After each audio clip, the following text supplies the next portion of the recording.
So many mamas after birth want to strengthen and tighten their core. So what do they start doing? Crunches.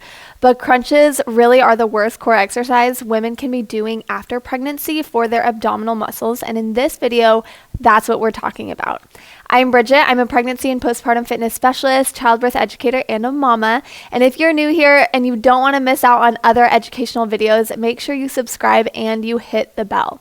Now, most women come out of their pregnancy with diastasis recti because their belly grew and normal separation of their abs had to happen in order to make room for their growing baby. I'm currently pregnant, and so as my baby and belly grows, my abdominal separation will increase, which is why in pregnancy, we want to protect the core. But until those ab muscles are healed and brought back together after birth, crunches are generally just going to make the problem worse. Crunches can place a lot of strain on those weakened abdominal muscles, exacerbating the separation and then slowing down the healing process. Crunches also only isolate one muscle group, but the core consists of several layers of abdominal muscles, back muscles, and pelvic floor muscles as well. Crunches fail to engage and strengthen the entire core effectively. So instead of doing crunches, here are 3 exercises that safely and effectively work your postpartum abs and whole core system. So the first one is deep core engagement with a pelvic tilt. Now this feels really easy, but it's a super important step in connecting to the core, both the abdominal core and the pelvic floor muscles. So to do this, you're going to lay down with your knees bent facing the sky. And you're going to inhale, allowing your ribs to expand, and you'll feel the back of your ribs even coming into the ground. Letting go of your abdominal muscles and your pelvic floor. And then on the exhale, you're going to engage your core. You're going to do a slight pelvic tilt, so you're eliminating that space between your back and the ground. And you'll hold for 10 seconds. And as you are engaging your core, you're drawing together your abdominal muscles and you're pulling up your pelvic floor, but your butt muscles, your glutes, are going to be nice and relaxed. They're not clenching. So after those 10 seconds, we're going to release with the inhale and then the exhale again. Bring those ab muscles together, nice and strong, not sucking in, but actually drawing those muscles together, eliminating that space and drawing up the pelvic floor. So we'll do that 2 more times. Release with the inhale and exhale. Good job.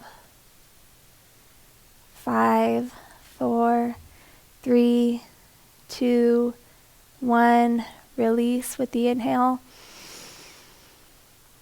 And last one, exhale. Good job. Core nice and engaged, not sucking in, still able to breathe, and pelvic floor drawn up towards your belly button. Imagine your pelvic, your bones in the front, those jutting out hip bones, are being drawn together. And then release. And then we'll come back up to seated together. The second exercise that you can do to replace those ineffective crunches postpartum is the supine single leg march. These require a lot of core control and deep core engagement. So to do this, you're going to again come onto your back, protecting the core as you do. And you're going to bring your knees into a 90-degree angle, and you're going to engage your core. So inhale, on the exhale, engage, bringing in your abs together, pulling up your pelvic floor, and you're going to just one at a time tap your toe to the ground, just like this.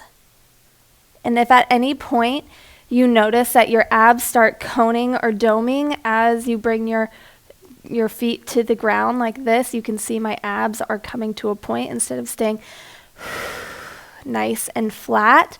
Then you want to reduce the range of motion and not go quite as far down so that you can maintain that engagement.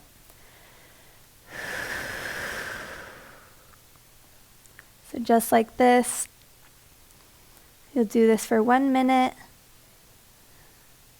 as long as you're keeping that core engaged, and then bring each foot to the earth, and then protecting the core, come back up to sitting.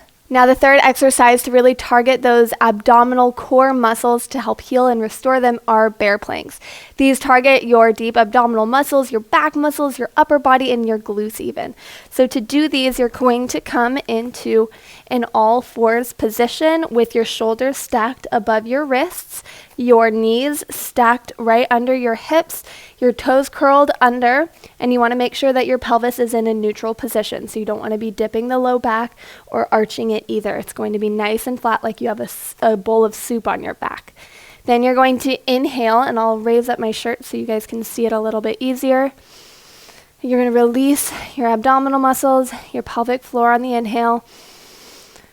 And then on the exhale, we're going to engage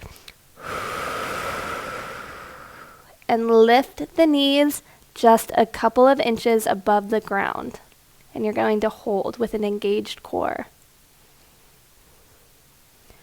1, 2, 3, 4, 5, and back down just like that. Inhale and exhale. And these are good to do if you can maintain core engagement even in your pregnancy. And back down. But as the belly grows in pregnancy, you might not be able to maintain that core engagement, in which case you would want to stop doing those kind of movements. Now, if you cannot maintain core engagement while you're doing that, or that exercise, the bear plank, feels too challenging, I want you to instead do an as-if movement. So instead of actually raising your knees as you engage on the exhale, instead of doing that, I want you to imagine you are doing that movement upward, but keep your knees planted on the ground. So inhale and exhale, as if movement, nice and tight, engaged core. And back down. Just like that. So that's an easier movement if you feel like you're not quite there ready to do that full bear plank. Doing that as if movement is still going to help you engage your core, connect with your pelvic floor, and do that movement. So mamas, I encourage you to give those movements, those exercises a try instead of doing those crunches. And if you want a postpartum core and pelvic floor recovery program, check out my 9-month postnatal fitness program. It's linked in the description below, or check out my fitness YouTube channel, which is linked right up here as well as in the description below. Thanks for being with me in this video, and I'll see you in the next one. Bye.